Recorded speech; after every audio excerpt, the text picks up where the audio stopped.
¿Alguna vez te has preguntado por qué en los antiguos manuscritos sagrados aparecen nombres que evocan ecos lejanos de los pueblos del lejano oriente, esas tierras donde el sol nace? ¿Qué revelación divina se oculta tras esas palabras casi olvidadas que podrían conectar a los japoneses, a los chinos y a los coreanos con la misma providencia que guía a toda la humanidad? Hoy desentrañaremos el misterio que la Escritura guarda sobre los hijos del Este y descubriremos la huella del Creador en cada rincón de la historia. Bienvenido. Soy el investigador sabio, quien busca la luz de la revelación escrita en las Sagradas Escrituras. Mi propósito es recorrer la tabla de naciones al inicio de la epopeya bíblica y, mediante citas exactas, rastrear la posible genealogía de los pueblos que hoy llamamos Japón, China y Corea. Al final de este viaje, comprenderás cómo esos linajes se entrelazan con el plan de redención universal y cómo la mano del Altísimo se extiende más allá de los mares que separan continentes. Comencemos mirando el fundamento de la genealogía humana según las Sagradas Escrituras. Génesis 10 nos revela la divina genealogía de toda la humanidad. En el versículo 2 leemos: estos son los hijos de Jafet, Gomer, Magog, Madai, Javan, Tubal, Mesec y Tiras. Cada nombre lleva consigo una señal de expansión, pues el nombre Jafet significa expansión, y su descendencia se dispuso a poblar los confines del mundo. El hebreo original nos muestra que Jafet fue llamado el que extiende sus alas, una metáfora que anticipa la dispersión de los pueblos hacia los rincones más distantes. Aquí surge la primera pregunta: ¿qué significado tiene esta expansión para los pueblos del Extremo Oriente? Para encontrar una pista, debemos adentrarnos en los versículos que asocian a los descendientes de Jafet con regiones que, a primera vista, parecen lejanas, pero que la voz del profeta revela como parte del mismo diseño. En Isaías 45, versículo 14, se menciona a Madián, la gente de los que están al otro lado del mar. Ese Madián ha sido interpretado por varios sabios como una referencia a los pueblos que habitaban más allá del océano, una zona que incluye lo que hoy conocemos como el archipiélago nipón.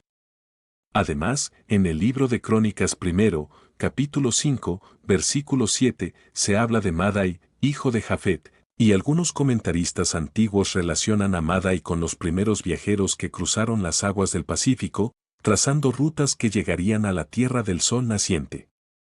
Si nos detenemos aquí, vemos cómo la escritura sugiere una conexión entre la descendencia de Jafet y los ancestros de los japoneses. La palabra Madai en hebreo lleva la raíz que significa medir o delimitar, lo cual podría aludir a los primeros cartógrafos que trazaron los límites de un territorio insular. La providencia, al parecer, sembró en esa rama de Jafet la semilla de una civilización que, siglos después, desarrollaría una cultura única, pero cuyas raíces, según la Sagrada Palabra, podrían estar entrelazadas con la misma línea que dio origen a los pueblos de Europa y de Asia. Esta reflexión nos lleva a la línea de Magog, asociada con los pueblos del norte y vinculada en la tradición bíblica con los primeros habitantes de Asia. Génesis 10, versículo 3, menciona a Magog como hijo de Jafet, y en Ezequiel, el profeta habla de Gog, de la tierra de Magog, una nación que se levantará en los últimos tiempos. Algunos estudiosos encuentran en Magog una resonancia con los caracteres que describen a los chinos en textos clásicos, aludiendo a una gran tierra del norte. Esto sugiere que la genealogía de Magog pudo haber alcanzado las llanuras del este, donde surgió la civilización del río Amarillo. Imagina a los primeros viajeros de Magog cruzando las estepas de Asia Central, llegando a los valles fértiles donde florecieron los imperios chinos. La escritura describe a Magog como la gente de la gran distancia, apuntando a una migración guiada por lo divino que pudo haber sembrado la semilla de lo que hoy llamamos China. Ahora, volvamos a los descendientes de Tubal y Asir, mencionados en Génesis 10.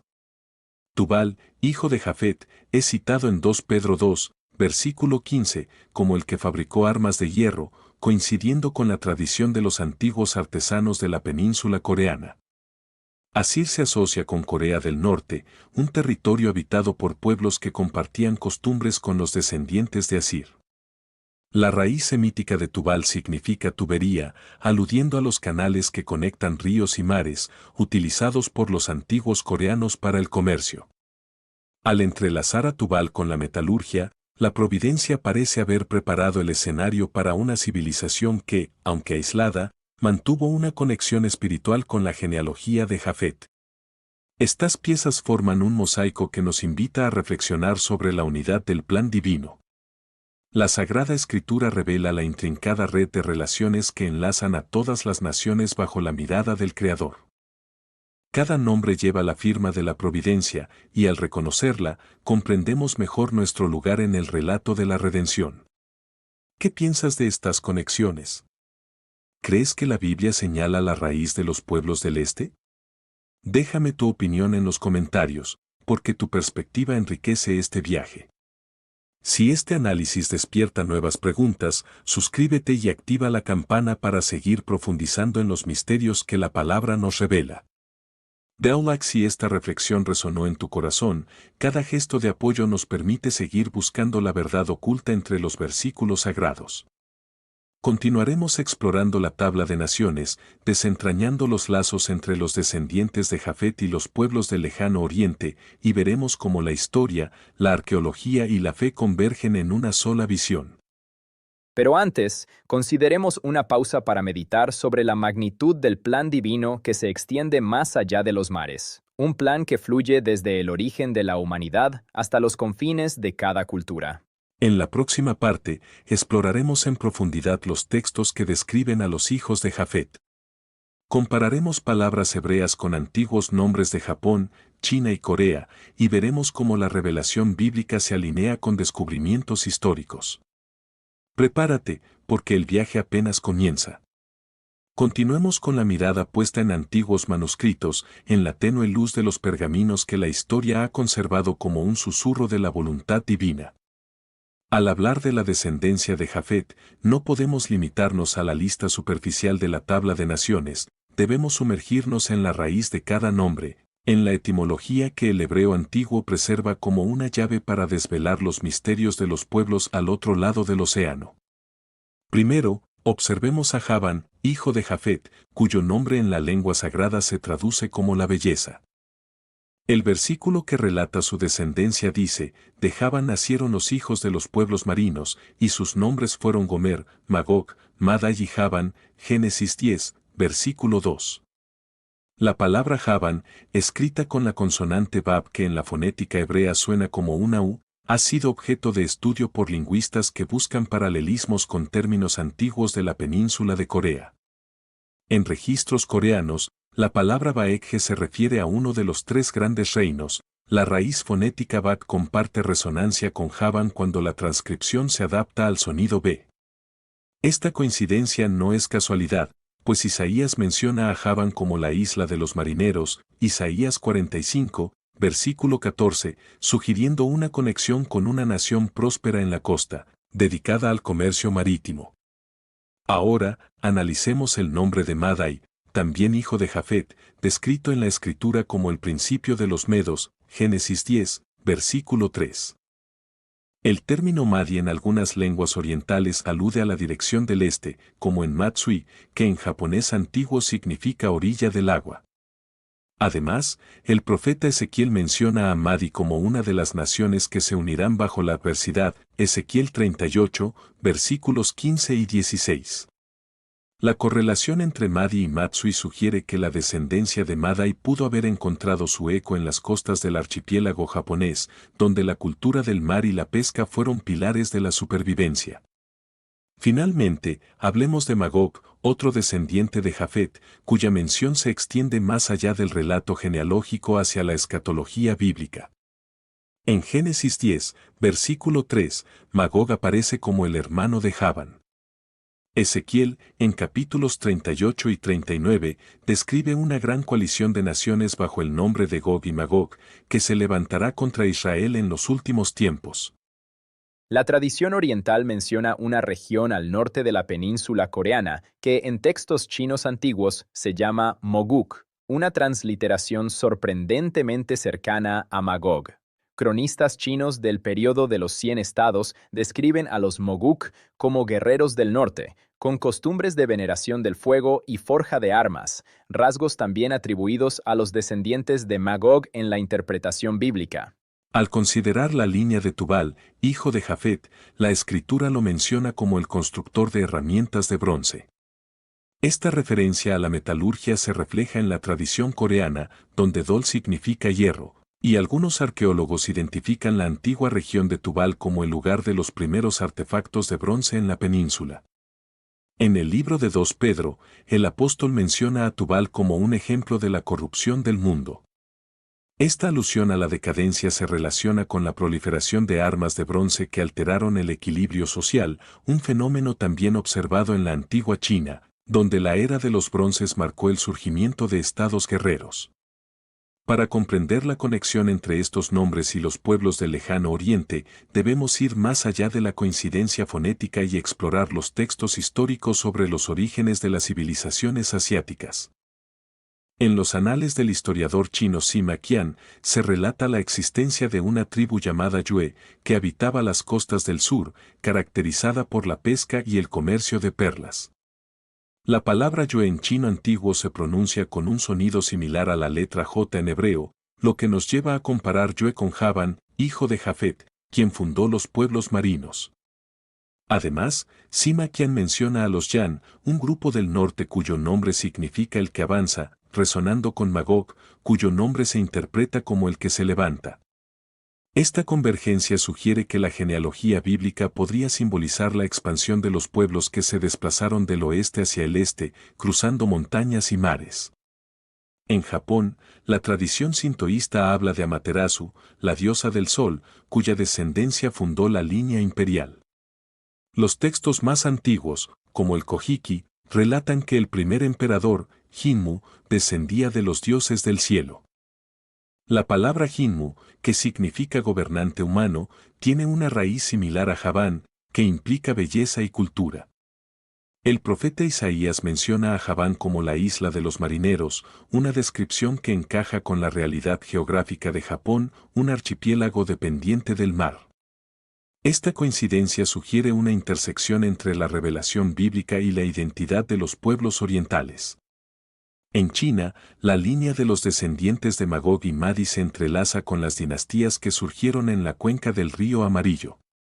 Los registros de la dinastía Xia describen a los Xia como los que fundaron la civilización del Oriente. La raíz X en hebreo no tiene equivalente directo, pero su transliteración al griego antiguo se convierte en KH. Si interpretamos KH como una variante de M, podemos ver una posible conexión entre Xia y Madi.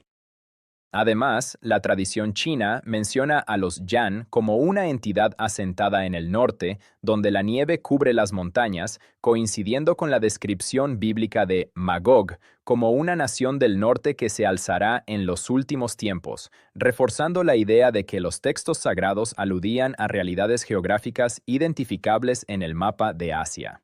Al observar Corea, la genealogía de Tubal cobra relevancia. Documentos antiguos como el Samguk Sagi relatan la existencia de Goguryeo, un reino que se extendió por la península y el norte de Manchuria, conocido por su cultura en la fabricación de armas de hierro. La palabra Goguryeo contiene la raíz Gog, que fonéticamente se asemeja a Gog en la expresión Gog y Magog del libro de Ezequiel. Ezequiel describe a Gog como el príncipe de Ros, Mesec y Tubal. Si consideramos que Ros se traduce como cabeza o principio, podemos imaginar que el principio de los pueblos del norte se materializó en la fundación de Goguryeo, cuya capital controlaba los accesos entre el continente y la península.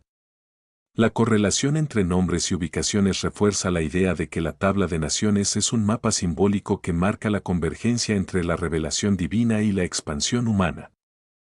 El investigador sabio reflexiona sobre la magnitud de su tarea, que no se limita a buscar coincidencias superficiales, sino a articular una visión integrada que combine la exégesis bíblica, la filología comparada y la arqueología. Cada fragmento de evidencia, cada palabra antigua, cada hallazgo de metalurgia, nos lleva a un entendimiento más profundo del plan de redención que abarca a todas las naciones.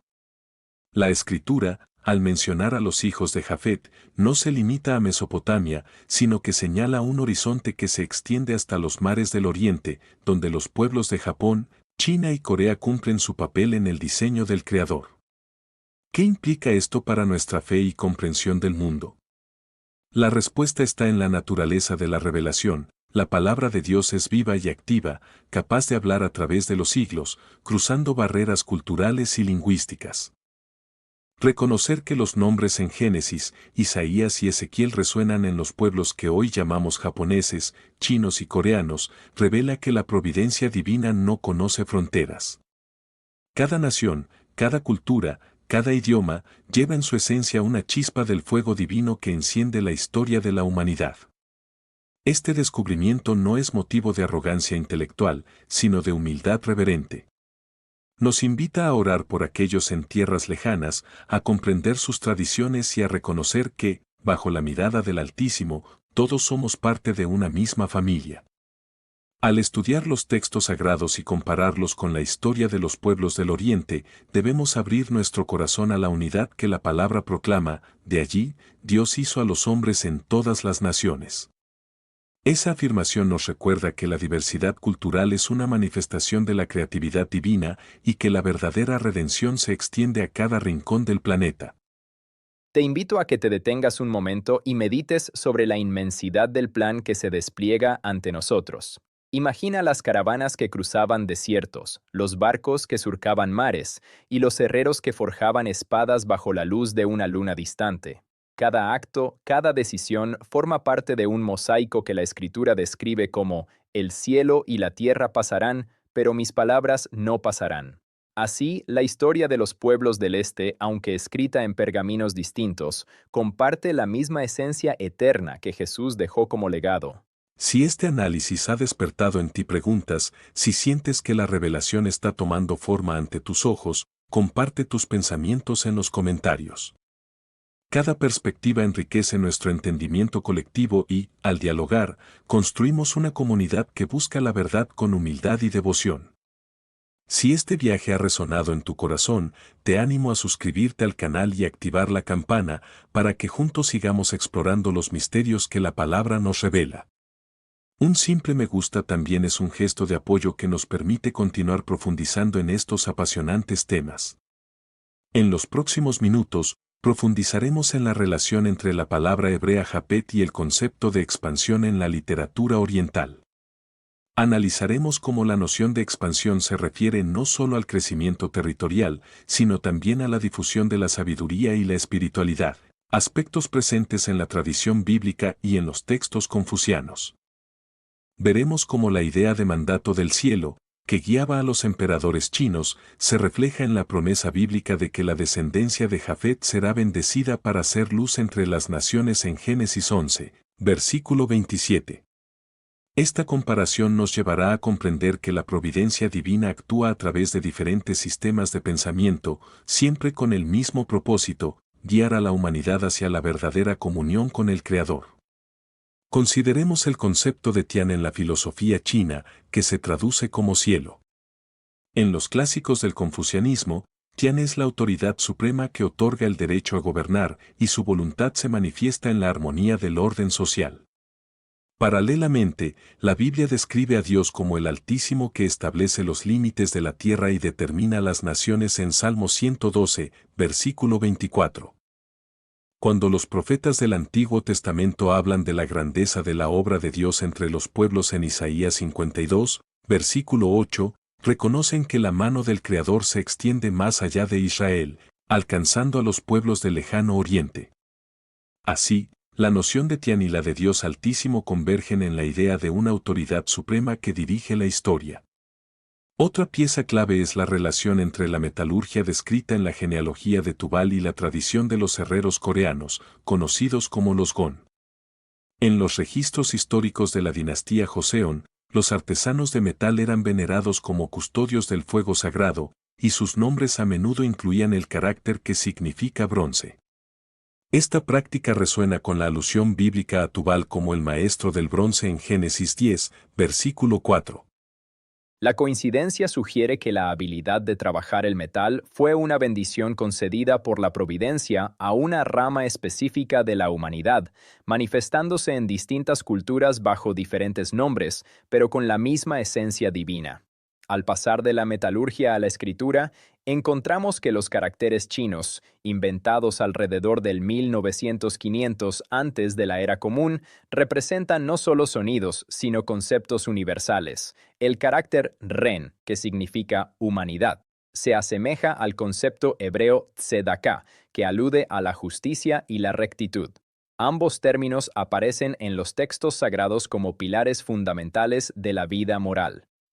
Cuando la Biblia instruye a los hijos de Jafet a caminar en los caminos de la justicia, en Deuteronomio 36, versículo 3, está delineando un principio que también se refleja en los escritos confucianos sobre la virtud. Así, la revelación bíblica y la sabiduría oriental convergen en una visión ética que trasciende fronteras culturales. En el ámbito de la astronomía, la tradición japonesa de observar las estrellas y los movimientos celestes resuena con la visión bíblica de los cielos como testimonio de la gloria de Dios.